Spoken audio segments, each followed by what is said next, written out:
কলকাতা থেকে মেমারি পৌঁছে গেলাম ঈদের জন্য। অনেকটা প্রায় সময় লেগে গেল, যদিও মাঝখানে খাবারের জন্য ব্রেক নিয়েছিলাম। আর এসে আমি ড্রেস চেঞ্জ করে নিয়েছি ফার্স্টে।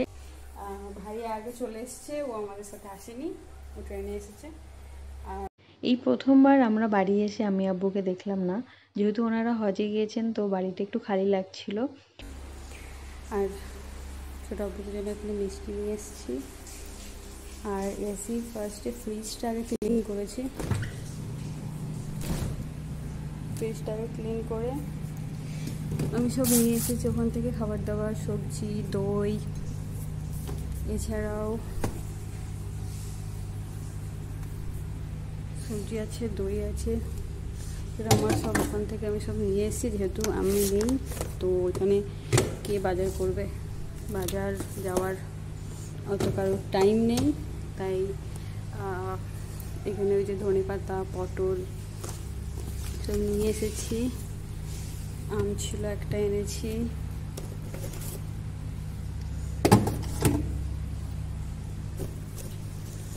এটা ওই যে হাজব্যান্ড খায় ছাঁচ, তো ওই জন্য ছাঁচগুলো নিয়ে এসেছি।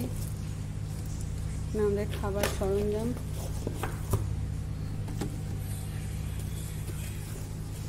আর এখানে একটা ফ্রুটি নিয়ে এসেছি।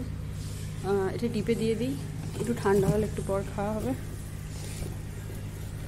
আর তার সাথে এখানে আছে কিছু লেবু এনেছি, লেবু জুস করে খাওয়া হবে, সেই জন্য।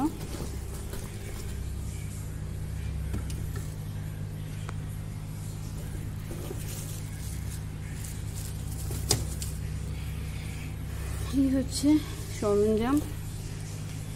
আর এখন একটু ফ্রিজে ঠান্ডা পানি দিয়ে দেবো। একটা লিচু ছিল বাড়িতে পড়ে,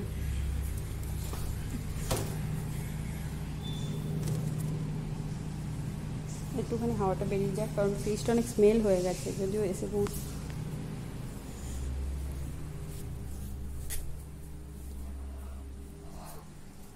আর এই যেখানে আমাদের মিষ্টি নিয়েছি, আমরা 3 জন খাবো একটু, সেই জন্য। হাজব্যান্ড পছন্দ করে রসগোল্লা, সেই জন্য এখানে নিয়েছি রসগোল্লা। আর আমার জন্য নিয়েছি এখানে ছানার জিলাপি। আর এখানে রাতের জন্য নিয়েছি কাবাব, 5টা কাবাব নিয়ে নিয়েছি, 3 জন ভাগাভাগি করে খাওয়া হবে। আর এখানে রাতের ডিনারের জন্য নিয়ে নিয়েছি 5টা কাবাব,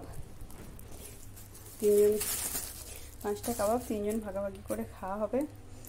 আর এই যে রাতে গরম গরম ভাত আর ডাল, আলুসোনা চাপিয়ে দেবো। ভাত ডাল আলোচনা করবো, কাবাব আছে, খাওয়া হয়ে যাবে। ওই জন্য ডিম টিম আর কিছু নিয়ে আসিনি এক্সট্রা। আর রান্নাঘরগুলো সব ক্লিনই আছে। সেদিন তো প্রচুর ঝামেলা ছিল, তাই আমরা তো জাস্ট খাওয়া দাওয়া করে বেরিয়ে গেছিলাম। ছোটো কাকি সব করে দিয়েছে, ঘরটর ক্লিন সব করে রেডি করে দিয়েছে।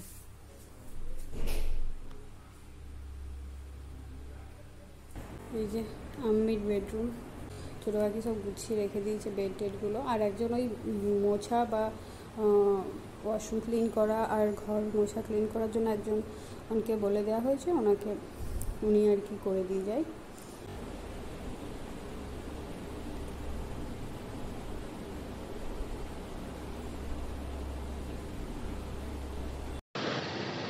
ছোটকা মাছ দিয়ে গেল, এখানে পুকুরের মাছ ভাগ হয়েছিল, তো এটা আমাদের ভাগ দিয়ে গেছে। তো যদিও বললাম আমি খেয়ে নিতে পারতাম, তো এটা আমি রাখলাম, পরে ছোট আব্বুকে আবার ডেকে দিয়ে দেবো।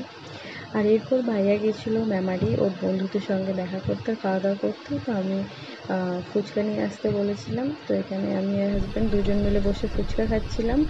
আর আম্মিদের সাথে ভিডিও কলে কথা হচ্ছিলো ওখানে মক্কা থেকে। আর এদিকে আমি বসে গেছি মেহেন্দি দিতে। আর এইবার আমি নিয়েছিলাম চায়না মেহেন্দি, যাতে শর্ট টাইমের মধ্যে মেহেন্দির কাজটা ফিনিশ করতে পারি, কারণ রাতে খাবার দাবার অ্যারেঞ্জমেন্ট করতে হবে, সেই জন্য। এই যে এখানে ঝটপট মেহেন্দি